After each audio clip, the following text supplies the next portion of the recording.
Всем привет! Обращаюсь к своим казахстанским слушателям.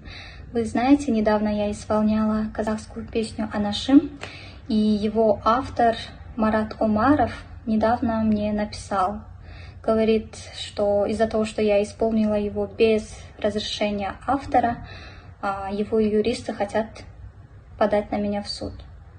Я уже начала было пугаться, как он сказал: «Но ты, Нурчолпон, исполнила хорошо эту песню, и мне твой голос понравился, так что, кызым, официально даю тебе свое благословение, Акбата, исполняй эту песню и дальше». Так что, бегу к вам хвастаться.